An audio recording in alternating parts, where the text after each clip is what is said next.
Hello, learners. Welcome to the social platform Let's Discuss. Your questions, my explanation. I am Priyanka Priyadarshi, today here to describe and explain you regarding boundary spanning. What is boundary spanning? The United Nations was formed so that the countries which are a part of the nations collaborate with each other and make the world a better place. For such collaboration, regular boundary spanning is needed. Boundary spanning is a term wherein you pass the boundaries set for you for a greater good or do get some work done. In business, boundary spanning is when you cross the boundaries set by your organization and collaborate with someone else to get a task done. So boundary spanning का basic मतलब होता है अपने boundaries को बढ़ाना, अपने area को expand करना ताकि आपके बिजनेस के गोल अचीव हो सकें।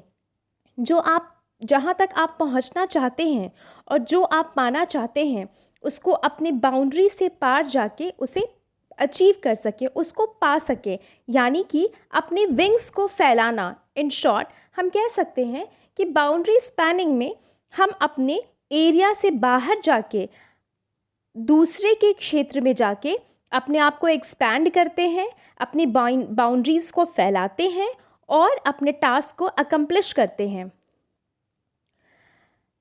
So what is the definition of boundary spanning in business?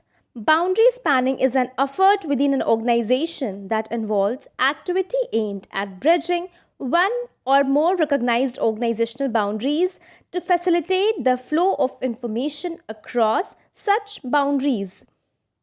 Task के अलावा यहाँ इंफॉर्मेशन का भी फ्लो होता है एक ऑर्गेनाइजेशन से दूसरे ऑर्गेनाइजेशन तक। किसी ऑर्गेनाइजेशन में जो भी एक्टिविटीज़ जो हमने एम किया है कि हमें वो करनी है उसको ब्रिज करते हैं दूसरे ऑर्गेनाइजेशन के साथ और फिर दो ऑर्गेनाइजेशन मिल के उस एम को पूरा करते हैं, तब जब अकेले वो हमारे बस की बात नहीं होती है।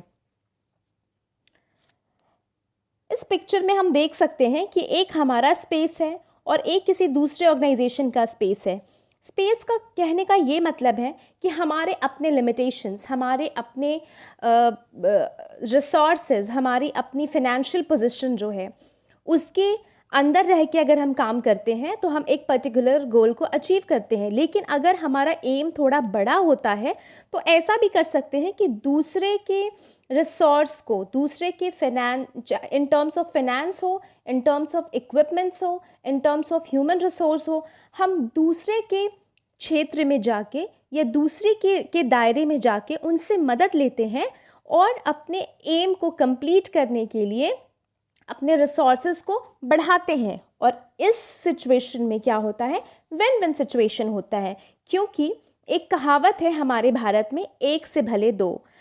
तो अगर इंडिविजुअली किसी ऑर्गेनाइजेशन के पास जितने रिसोर्सेज हैं, चाहे वो ह्यूमन रिसोर्स हो या फिनेंशियल रिसोर्स हो या टेक्निकल रिसोर्स हो, और अगर दूसरे ऑर्गेनाइजेशन के पास भी उतने ही रिसोर्स हैं, दोनों मिल के दोनों का दायरा बढ़ा देते हैं और एक बड़े गोल को अचीव करते हैं। यही है बाउंड्री स्पैनिंग का मेन मकसद। इसके अलावा इंफॉर्मेशन के टर्म्स में भी एक्सचेंज ऑफ इंफॉर्मेशन के थ्रू हम अपने नॉलेज मैनेजमेंट का दायरा बढ़ाते हैं। एक्सचेंज ऑफ टेक्नोलॉजीज़ के थ्रू हम अपने आईटी का बाउंड्री स्पैनिंग करते हैं। इसी तरीके से बाउंड्री स्पैनिंग का जो कॉन्सेप्ट है वो ना सिर्फ ह्यूमन रिसोर्स या फिर मार्केटिंग या फिर फाइनेंस किसी एक एस्पेक्ट में आता है। ये जब आप बिजनेस करते हो किसी ऑर्गेनाइजेशन में तो वो किसी भी एस्पेक्ट में आप अपने बाउंड्री को स्पैन कर सकते हो, अपने एरिया, अपने कार्य क्षेत्र को बढ़ा सकते हो। There are many examples over the years where boundary spanning has occurred so that both companies have benefited. The term boundary spanning was coined after World War II, and it was found that most of the companies benefited when they exchanged intel. The growth was faster and more efficient when boundary spanning was applied. तो world war 2 के बाद ये concept आया और इससे दोनों companies जो boundary spanning कर रहे हैं और जो किसी छोटी कंपनी को अगर सपोर्ट कर रहे हैं, तो दोनों विन विन सिचुएशन में आते हैं, दोनों को बेनिफिट होती है। इससे ग्रोथ फास्टर होता है और इफ़िशियंसी किसी ऑर्गेनाइजेशन की बढ़ जाती है। बाउंड्री स्पैनिंग किसी भी ऑर्गेनाइजेशन में 3 तरह से किया जा सकता है। एक होता है within the department. As an individual you can contact a different individual from the same department to solve a problem. Example would be a sales guy contacting a senior sales guy to solve an issue. The boundary here is just the difference in their levels within an organization, and such boundaries should anyway not exist. तो किसी organisation में अगर कोई department है, तो आपको अगर कोई काम असाइन किया गया हो, कोई प्रोजेक्ट असाइन किया गया हो, तो आप अपने सीनियर का हेल्प ले सकते हैं। This is also a part of boundary spanning, यानी कि आपके बस में जो नहीं है, आप किसी दायरे में रह के किसी प्रोजेक्ट को करेंगे, और अगर आप किसी सीनियर से कंसल्ट करेंगे तो आपके जो नॉलेज की बाउंड्री है वो बढ़ जाएगी, आपको एक एक्सपीरियंस बंदे का सपोर्ट मिलेगा और आपका जो दायरा है वो बढ़ जाएगा। It is as simple as that. आपका दायरा बढ़ जाएगा और आपकी परफॉर्मेंस अच्छी हो जाएगी, आप उस प्रोजेक्ट पे एफिशिएंटली काम कर सकोगे, क्योंकि आपकी जो नॉलेज है उसमें मिल गई किसी एक्सपर्ट की नॉलेज। तो फिर इसमें कहीं भी कोई कमी आने की संभावना नहीं होती, और अगर होती भी है तो वो बहुत माइनर होती है। सेकेंड है with in business units there can be information and resources exchanged within strategic business units. A most common example is that advertising and marketing costs are generally borne by different business units of an organization. These units then coordinate within themselves to use the budget appropriately. R&D, that is research and development, might coordinate with sales, product management might coordinate with service, and so on so forth. तो strategic business unit में क्या होता है कि एक organisation दूसरे organisation का मदद करता है, राइट? चाहे वो कॉस्ट में के टर्म्स में हो, या फिर आइडियाज़ के टर्म्स में हो, या फिर आईटी के टर्म्स में हो, या फिर रिसर्च एंड डेवलपमेंट के टर्म्स में आप इसको देखें, या फिर किसी प्रोडक्ट को अगर सेल करना हो तो सेल्स के जो भी प्रोसेसेस हैं उसमें कोलैबोरेशन हो सकता है। तो कहने का ये मतलब है कि एक ऑर्गेनाइजेशन दूसरे ऑर्गेनाइजेशन के सपोर्ट के साथ अगर आगे बढ़ता है, चाहे किसी भी डिपार्टमेंट में आपस में कोऑर्डिनेशन हो जाए, ये डिपेंड करता है कंपनी की फिनेंशियल कंडीशन, उसकी मार्केट वैल्यू, उसकी ब्रांड वैल्यू, इन सारी चीज़ों पर डिपेंड करता है कि वो उन्हें कोऑर्डिनेशन किस एस्पेक्ट में चाहिए। तो बेसिक मतलब यही है कि अगर दो ऑर्गेनाइजेशन डिफरेंट ऑर्गेनाइजेशन ए और बी एक दूसरे के सपोर्ट के साथ अगर आगे बढ़ते हैं तो उसको कहते हैं with in business units. Third is with other businesses. Many a times I have seen that boundary spanning is done when two different businesses want something in common. For example, if two businesses have the same customer and the customer wants something unique, then the businesses can collaborate within themselves to give a better solution.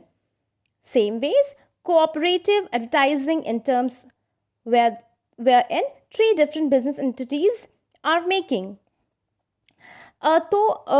एक first में था कि आप एक organisation में ही दूसरे department से help लेते हो, दूसरे में था बिजनेस यूनिट से लेते हो दूसरे बिजनेस यूनिट से, और तीसरा है कि दो ऑर्गेनाइजेशन बिल्कुल डिफरेंट फील्ड के हैं और फिर भी एक दूसरे को सपोर्ट करते हैं क्योंकि उनके कस्टमर्स एक ही होते हैं और वो कॉमन कस्टमर्स के बड़े डिमांड को फुलफ़िल करने के लिए अकेले काफ़ी नहीं होते हैं।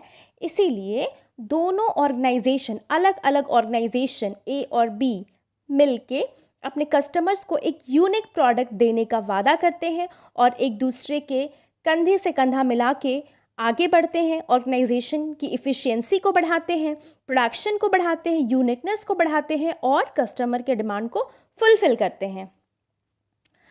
इसका बेस्ट एग्जाम्पल है एप्पल।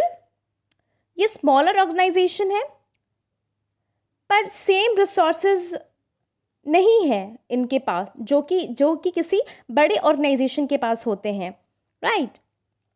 तो एप्पल एक लीडर कंपनी है, टेक्नोलॉजिकल कंपनी है, जो कि कस्टमर्स को iPhone, iPad, iPod along with many other innovative products वो प्रोवाइड करती हैं। तो इसका मतलब ये नहीं है कि एक सिंगल ऑर्गेनाइजेशन ही सब कुछ चला रहे हैं।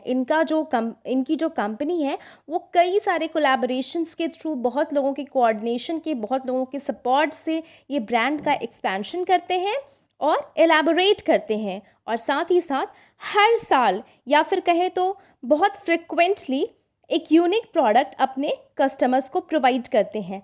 Apple regularly rebrands products and creates new technologies. क्यों करते हैं ऐसा? क्योंकि इनके कस्टमर्स बहुत ही लॉयल होते हैं। इनके जो कस्टमर्स हैं वो बहुत फ्रिक्वेंट बायर्स होते हैं एप्पल के सारे प्रोडक्ट्स के, क्योंकि ये बहुत ही महंगा ब्रांड है। एप्पल के जो भी प्रोडक्ट्स होते हैं वो काफ़ी एक्सपेंसिव होते हैं, ये बेसिकली हायर क्लास के लोगों के डिमांड को फुलफ़िल करते हैं। जो लोग इनकी कंपनी के यूनिक प्रोडक्ट के लिए कोई भी प्राइस पे करने को तैयार होते हैं। तो ऐसे कस्टमर्स के लिए ये काफ़ी लोगों की कोऑर्डिनेशन से उनको बहुत ही फ्रिक्वेंट यूनिक प्रोडक्ट प्रोवाइड करते हैं। One point which is most useful for organizations is that boundary spanning is literally a requirement when you are looking for holistic marketing. Holistic marketing means that the marketing manager is trying to present a united front to the customer. He is trying that each and every customer touch point is excellent in its response and it is building the brand for the company. तो basically holistic marketing के concept में ही boundary spanning एक छोटा सा term आता है। Holistic marketing मैं एक बार डिटेल में इसकी अलग से प्रेजेंटेशन बनाऊंगी। हॉलिस्टिक मार्केटिंग बहुत ही ब्रॉड कॉन्सेप्ट है, जिसमें जो बेसिक फोकस होता है वो ये होता है कि कस्टमर को हर टच पॉइंट पे एक्सीलेंस प्रोवाइड करना, एक्सीलेंट सर्विस देना, एक्सीलेंट प्रोडक्ट देना, एक्सीलेंट प्राइस पे देना, हर तरीके से उनको बेस्ट फील कराना, राइट? तो holistic approach for an organization can only achieve true boundary spanning in an organization if you want to measure performance and growth, and boundaries will have to be made, but you have to span them from time to time to become a better organization. अगर आप चाहते हैं कि आप customers की needs को fulfil करें और हर टच पॉइंट पे आप उन्हें फुल सेटिस्फैक्शन प्रोवाइड करें, तो आपको बाउंड्री स्पैनिंग करनी होगी, आपको अपने में चेंजेस लाने होंगे, आपको न्यू आइडियाज़, न्यू टेक्नोलॉजी को अडॉप्ट करना होगा। और इसके लिए अगर अकेले आप काफ़ी नहीं हैं तो आपको दूसरे कंपनीज, दूसरे ऑर्गेनाइजेशंस का सपोर्ट लेना होगा। चाहे आप उनके आइडियाज़ लो, चाहे उनसे फिनेंशियल सपोर्ट लो, या फिर टेक्नोलॉजिकल सपोर्ट लो, या फिर human resource support low. Without expansion, it is next to impossible to bring a perfect holistic market for your customer. That's why boundary spanning बहुत ही important concept है। ये बिल्कुल न्यू concept है आज के ज़माने में। ये वर्ल्ड वॉर सेकेंड के टाइम पे लॉन्च हुआ था, पर जैसे जैसे कस्टमर के डिमांड्स बढ़ते जा रहे हैं, because today customer are the king, वो जो चाहे वो आपको बनाना है, राइट? वो जो चाहते हैं उनके अकॉर्डिंग आपको सर्विस उन्हें प्रोवाइड करनी है। सब कुछ उनकी मर्ज़ी के हिसाब से होगा, और जहाँ मर्ज़ी आती है वहाँ पे कोई बाउंड्री नहीं होती। बहुत सारे वेरिएशंस होते हैं, बहुत सारे चेंजेस होते हैं। ये बिल्कुल मल्टी लेवल फंक्शन है हॉलिस्टिक मार्केटिंग। तो बेसिकली इस बाउंड्री स्पैनिंग के थ्रू ही हम हॉलिस्टिक मार्केटिंग को कंप्लीट कर सकते हैं। सो आई होप आपको ये कॉन्सेप्ट समझ आ गया हो। अगर नहीं समझ आया तो feel free to ask me for further lectures. Stay tune with me, keep smiling, happy learning.